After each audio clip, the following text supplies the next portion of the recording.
حضرت سعد کی شہادت۔ اس لڑائی میں مسلمانوں کا جانی نقصان بہت کم ہوا، مشکل سے ان کے 6 آدمی شہید ہوئے۔ البتہ انصار کا سب سے بڑا بازو ٹوٹ گیا۔ حضرت سعد بن معاذ جو اوس کے سردار تھے، بڑی جاں بازی سے لڑ رہے تھے۔ ایک دشمن حبان بن ارقا ان کی طاق میں تھا، موقع پا کر ان کے ہاتھ پر تیر مارا، ہاتھ کی موٹی رگ کٹ گئی، خون کا فوارہ جاری ہو گیا۔ اس وقت حضرت سعد نے آسمان کی طرف نگاہ اٹھائی اور خدا سے التجا کی۔ اللہ اللہ، وہ التجا بھی کتنی پیاری تھی۔ اے اللہ، اگر قریش سے ابھی جنگ ہونی باقی ہے تو مجھ کو زندہ رکھ۔ جس قوم نے تیرے رسول کو جھٹلایا ہے، ان کو گھر سے بے گھر کیا ہے، ان سے زیادہ کسی سے لڑنے کی مجھے تمنا نہیں، لیکن اگر ان سے اب جنگ نہ ہونی ہو تو مجھ کو اسی زخم میں شہادت دے دے، اور جب تک میری آنکھیں بنی قریظہ سے ٹھنڈی نہ ہوں مجھ کو موت نہ دے۔ اللہ کی رحمتیں ہوں سعد پر، اور برا ہو بنی قریظہ کے یہودیوں کا جنہوں نے غداری کی، پیارے نبی کے ساتھ بے وفائی کی۔ اگر وہ بے وفائی نہ کرتے، وقت پر دھوکہ نہ دیتے تو اتنی خطرناک صورتحال کبھی نہ پیدا ہوتی۔ مسلمان سخت بے چین تھے، خوف سے بدحال تھے، آنکھیں پتھرا گئی تھیں، کلیجے منہ کو آ گئے تھے۔ ادھر منافق غصے سے تلملا رہے تھے، ہونٹ چبا چبا کر کہتے، اللہ اور اس کے رسول نے ہم کو تو دھوکہ دیا۔ ہر طرف مایوسی پھیلی ہوئی تھی، پوری فضا اداس اداس تھی۔ ایسے میں ایک روز دیکھا گیا، پیارے نبی کا چہرہ خوشی سے تم تما رہا تھا، آنکھوں میں عجیب چمک تھی جو بے انتہا اطمینان کا پتہ دے رہی تھی۔ ایسا لگ رہا تھا جیسے فتح کا فرشتہ آپ کے سامنے کھڑا ہو۔ مسلمانوں نے یہ دیکھا تو ان کے سارے غم دھل گئے، خوشی سے وہ کھل اٹھے۔ اب وہ فکر مند اور اداس نہ تھے، بالکل مطمئن اور بے غم تھے۔ ان کے چہرے دمک رہے تھے اور ہونٹ مسکرا رہے تھے کہ اب خدا کی رحمت کو جوش آ گیا، اب خدا کی مدد کا وقت آن پہنچا۔ دشمنوں میں پھوٹ۔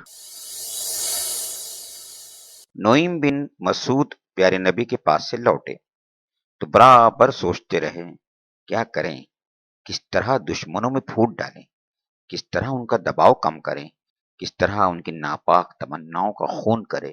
وہ سوچتے رہے، آخر میں ایک ترکیب سمجھ میں آ گئی۔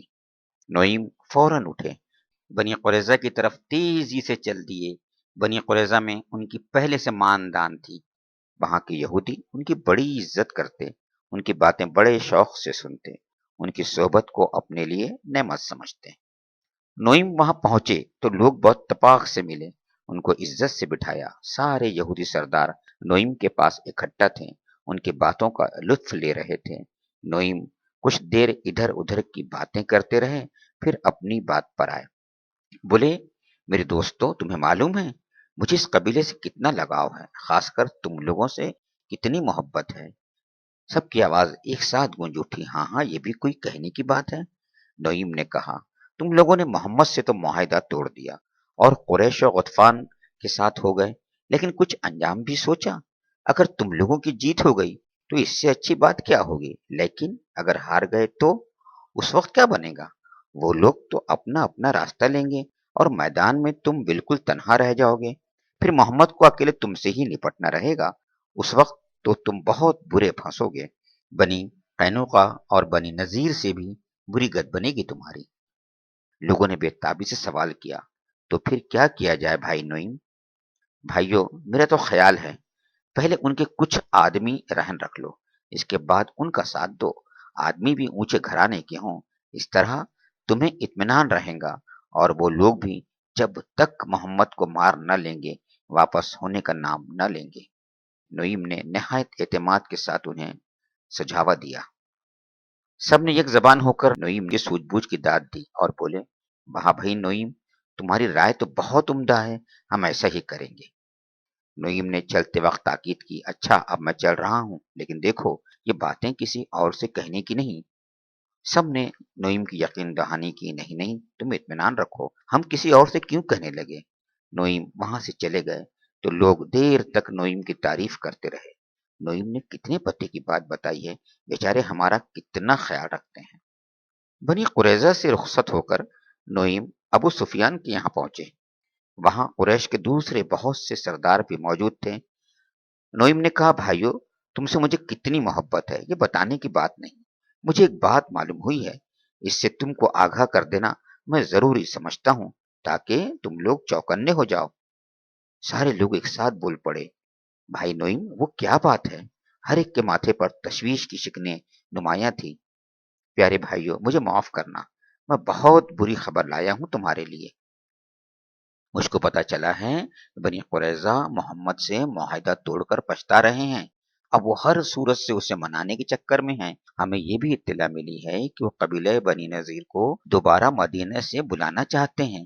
اس کے لیے انہوں نے محمد سے یہ سودا کیا ہے کہ اس موقع پر وہ قریش و غطفان کے 70 چنے ہوئے جانباز سپاہی ان کے حوالے کریں گے کہ وہ ان سب کے سر قلم کر دیں۔ ان کے درمیان یہ بھی طے پایا ہے کہ وہ آپس میں ایک متحدہ محاذ بنا کر قریش کا مقابلہ کریں گے۔ تو دیکھو بھائیو ہوشیار رہنا، اگر وہ کسی بہانے سے آدمی مانگیں تو بھول کر ایسی غلطی نہ کرنا۔ یہ کہہ کر نعیم چل دیے۔ قریشی سرداروں نے ان کا بہت بہت شکریہ ادا کیا۔ وہاں سے نعیم غطفان کے پاس پہنچے، یہاں بھی وہی باتیں کی جو قریش سے کر کے آئے تھے۔ نعیم کی ان باتوں سے قریش اور غطفان کے لوگ سخت الجھن میں پڑ گئے۔ اسی وقت ان کے سارے سردار اکٹھا ہوئے اور سوچنے لگے بنی قریظہ کے بارے میں کیا کیا جائے۔ لوگوں نے مختلف رائے رکھی، آخر میں طے ہوا کہ دونوں قبیلوں کے کچھ سردار جائیں، ان سے کہیں بھائیو ہمیں یہاں آئے ہوئے بہت دن ہو گئے، اس سے زیادہ یہاں ٹھہرنا ہمارے لیے ممکن نہیں، اب فیصلہ ہو جانا چاہیے۔ جتنی جلد ہو سکے تم لوگ بھی آ کر مل جاؤ، سب مل کر ایک ساتھ مسلمانوں پر زبردست حملہ کر دیں۔ قریش و غطفان کا وفد بنی قریظہ کے پاس پہنچا، ان سے یہ باتیں کہیں۔ بنی قریظہ نے کہا کل تو سنیچر ہے، سنیچر کے دن ہم لڑائی بھڑائی نہیں کر سکتے، کوئی دوسرا دن رکھ لو۔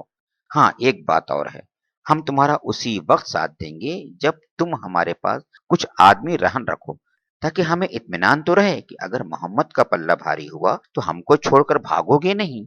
قریش و غطفان کو اب نعیم کی باتوں میں ذرا بھی شبہ نہ رہا، انہیں یقین ہو گیا بنی قریظہ کی نیت سچ مچ خراب ہے۔ ادھر ان لوگوں نے اپنے آدمی رہن رکھنے سے انکار کیا تو بنی قریظہ کو بھی نعیم کی باتوں میں کوئی شک نہ رہا۔ اس طرح دونوں میں پھوٹ پڑ گئی اور اتنی بڑی طاقت سے بیرونی دشمن محروم ہو گئے۔ بارش اور آندھی کا عذاب۔ جوں جوں دن گزر رہے تھے دشمن ہمت ہارتے جا رہے تھے۔ 10,000 فوجیوں کو کھانا پہنچانا آسان کام نہ تھا، پھر ان میں پھوٹ بھی پڑتی جا رہی تھی۔ تیزی سے ان کا میل ملاپ ختم ہو رہا تھا، سردی کا موسم بھی تھا، کھلے میدان میں ان کے جسم کٹے جا رہے تھے۔ خدا کا کرنا انہی دنوں ایک رات تیز آندھی اٹھی، زوروں کی بارش شروع ہوئی۔ کچھ ہی دیر میں موسم بدل گیا، بادل کی گرج، بجلی کی کڑک، زن زن ہواؤں کے تیز جھونکے، دشمنوں کے کلیجے پھٹے جا رہے تھے۔ وہ بے تحاشا اپنے خیموں کی طرف بھاگے، لیکن ہواؤں کو ذرا بھی رحم نہ آیا، وہ تیز ہوتی گئیں، ان کی خوفناکی بڑھتی ہی گئی، ان کی زن زن کی آواز سے دل بیٹھے جا رہے تھے۔ خیموں کی رسیاں اکھڑ اکھڑ گئیں، سارے سامان بکھر گئے، کھانے کی دیگیں چولہوں پر الٹ پلٹ ہو گئیں۔ پھر ہوائیں بھی تنہا نہ تھیں، ساتھ میں ریت اور کنکریوں کا عذاب بھی تھا۔ دشمنوں کی آنکھیں پٹ گئیں، کوئی کسی کو دیکھتا نہ تھا، ان کے دل کپ کپا اٹھے اور وہ بدحواس ہو کر چیخنے لگے، ہائے تباہی، ہائے بربادی۔ ایسے میں ابو سفیان کی آواز کانوں سے ٹکرائی، قریشی بھائیوں باخدا اب یہ ٹھہرنے کی جگہ نہیں، دیکھو سارے اونٹ گھوڑے تباہ ہو گئے، بنی قریظہ نے بھی دھوکہ دے دیا، موسم کا یہ حال ہے، چلو اب یہاں سے بھاگ چلو۔ اچھا میں تو چلا۔ ابو سفیان جلدی سے اپنی اونٹنی پر بیٹھا اور چل دیا۔ سردار کے بعد کون ٹک سکتا تھا؟ قریش کے سارے لوگ روانہ ہو گئے۔ یہ دیکھ کر غطفان بھی مجبوراً واپس گئے۔ اس طرح مدینے کا افق 20-22 دن غبار آلود رہ کر صاف ہو گیا۔ سنیچر کا دن آ گیا، ہو سکتا تھا یہی دن دشمنوں کے زبردست حملے کا دن ہوتا۔ دیکھا گیا تو وہ جگہ بالکل ویران اور سنسان پڑی تھی، ہواؤں نے ان کا ذرا بھی نشان نہ چھوڑا تھا۔ وَرَدَّ اللَّهُ الَّذِينَ كَفَرُوا بِغَيْظِهِمْ لَمْ يَنَالُوا خَيْرًا وَكَفَى اللَّهُ الْمُؤْمِنِينَ الْقِتَالَ وَكَانَ اللَّهُ قَوِيًّا عَزِيزًا۔ اللہ نے کفار کا منہ پھیر دیا وہ کوئی فائدہ حاصل کیے بغیر اپنے دل کی جلن لیے یوں ہی پلٹ گئے، اور مومنین کی طرف سے اللہ ہی لڑنے کے لیے کافی ہو گیا۔ اللہ بڑی قوت والا اور زبردست ہے۔ پیارے نبی صلی اللہ علیہ وسلم اب مدینہ شہر واپس ہوئے۔ آپ نے ساتھیوں سے فرمایا، اب قریش تم سے کبھی لڑنے نہ آئیں گے، اب تم ان سے لڑنے جاؤ گے۔ بنی قریظہ کا عبرتناک انجام۔ مدینہ آ کر آپ نے حضرت عائشہ کے گھر میں غسل فرمایا، خوشبو استعمال کی، پھر لوگوں کے ساتھ ظہر کی نماز ادا فرمائی۔ ابھی نماز سے فارغ ہی ہوئے تھے کہ جبرائیل علیہ السلام آ گئے۔ انہوں نے فرمایا، میں دیکھ رہا ہوں آپ نے اپنی زرہ اتار دی، حالانکہ فرشتوں نے ابھی تک اپنی زرہیں نہیں اتاری ہیں۔ ہم مشرکین کو ہمراہ الاسد تک کھدیڑ کر چلے آ رہے ہیں، اور اب باری ہے بنی قریظہ کی، آج ہی چل کر ان کی بھی خبر لینی ہے۔ آپ نے اسی وقت بلال کو بھیجا کہ وہ ایک ایک دروازے پر یہ اعلان کر دیں کہ آج عصر کی نماز بنی قریظہ کے علاوہ کہیں اور نہیں پڑھنی ہے۔ مسلمان تھک کر چور تھے، لیکن تھکان کی انہوں نے کوئی پرواہ نہ کی۔ حکم پاتے ہی بنی قریظہ کی طرف چل پڑے۔ وہ خوشی سے بے تاب تھے، ان کے دل بلیوں اچھل رہے تھے۔ کیوں؟ کیونکہ وہ بنی قریظہ سے بدلہ لینے جا رہے تھے، ان غداروں سے بدلہ لینے جا رہے تھے جنہوں نے دشمنوں کا ساتھ دیا تھا، جنہوں نے مسلمانوں کو صفحہ ہستی سے مٹا دینے کا منصوبہ تیار کیا تھا۔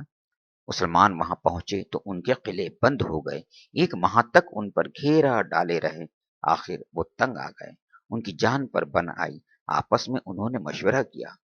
کعب بن اسد جو ان کا سردار تھا بولا، اب نجات کی صورت بس یہی ہے کہ ہم مسلمان ہو جائیں اور محمد کی اطاعت قبول کر لیں۔ اس طرح جان و مال کا کوئی خطرہ نہ رہے گا اور ہم امن سے رہیں گے۔ لوگوں نے اس کی پرزور مخالفت کی۔ توریت ہم کبھی نہیں چھوڑ سکتے، ہر چیز ممکن ہے لیکن یہ ممکن نہیں۔ کعب نے کہا، تو ہم پہلے اپنے بیوی بچوں کو مار ڈالیں، پھر تلوار لے کر باہر نکلیں اور مسلمانوں سے جنگ کریں۔ اگر ہم سب مارے گئے تو کوئی غم نہیں، اور اگر جیت گئے تو دوسری بیویاں کر لیں گے، کچھ دنوں میں پھر لڑکے بچے ہو جائیں گے۔ یہودی اس پر بھی تیار نہ ہوئے، کسی کو یہ بات پسند نہ آئی۔ سب نے کہا، ان بیچاروں کو قتل کر دیں، پھر جینے کا مزہ کیا؟ مختلف رائیں سامنے آئیں۔ آخر میں طے ہوا محمد سے کہا جائے وہ ہم کو شام کی طرف چلے جانے کی اجازت دے دے۔ بنی قینقاع اور بنی نذیر کے ساتھ تو ایسا ہی ہوا تھا۔ پیارے نبی صلی اللہ علیہ وسلم اس پر راضی نہ ہوئے۔ آپ نے فرمایا، قبیلہ اوس تمہارا حلیف ہے، اس میں کسی ایک کو پسند کر لو، وہی تمہارا فیصلہ کرے گا، جو وہ کہہ دے گا اس کو ہم بھی مانیں گے، تم کو بھی ماننا ہوگا۔ بنی قریظہ نے اس رائے سے اتفاق کیا اور اپنی قسمت کا فیصلہ حضرت سعد بن معاذ پر چھوڑ دیا۔ بنی قریظہ نے تو حضرت سعد کا نام لیا تھا یہ سمجھ کر کہ وہ رواداری سے کام لیں گے، وہ ماضی کے تعلقات کا خیال کریں گے، وہ ان کے بارے میں کوئی سخت فیصلہ نہیں کریں گے۔ مگر حضرت سعد کی سوچ اس سے بالکل مختلف تھی۔ انہوں نے جب سنا فیصلہ انہی کو کرنا ہے تو بے ساختہ ان کی زبان سے نکلا، قد آن لسعد اللہ تأخذہ فی اللہ لومۃ لائم۔ سعد کے لیے وقت آ گیا ہے کہ وہ اللہ کے سلسلے میں کسی ملامت کرنے والے کی ملامت کی پرواہ نہ کرے۔